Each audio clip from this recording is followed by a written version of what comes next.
So we're going to go out and do a flight lesson in the helicopter.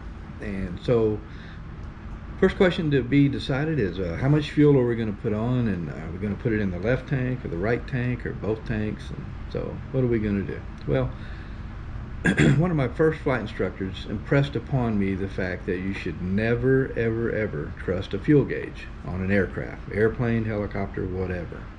And in fact, one of his favorite sayings was, if you had dual tanks, then you got twice as many reasons to be wrong. And so okay, so we're going to go out and go for a flight. Here's the way I do it. And I will use a Robinson R44 as an example. In a Robinson R44, the fuel burn is 15 gallons per hour. Now, if you look it up in the POH and try to go in there and find the fuel burn, you're going to be looking a long time because it's not listed in there. It's always been a little bit surprising to me why they didn't at least put an estimated fuel burn cruise or whatever, but it's not listed in there. I can tell you from experience, it's right at 15 gallons an hour for both the R44 Raven 1 and the R44 Raven 2. They both burn about the same amount of fuel per hour.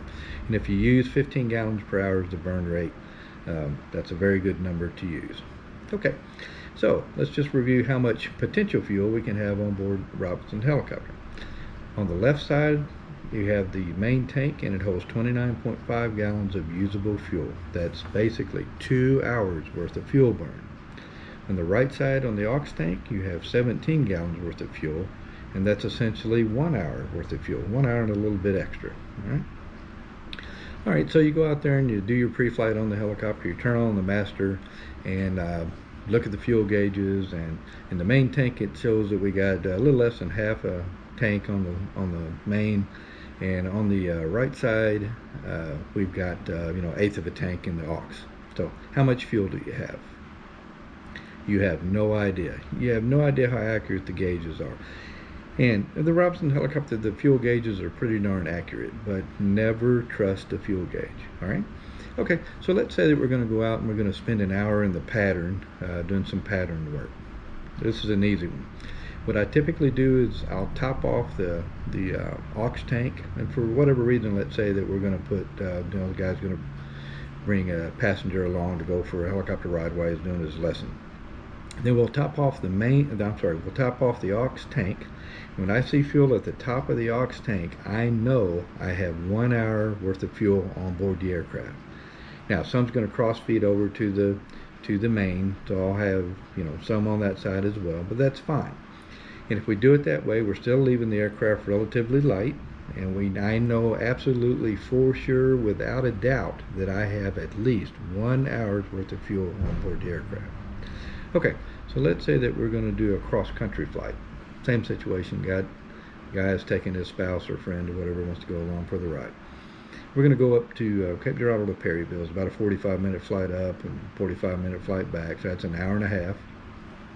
We need a 20-minute reserve since it's a cross-country flight.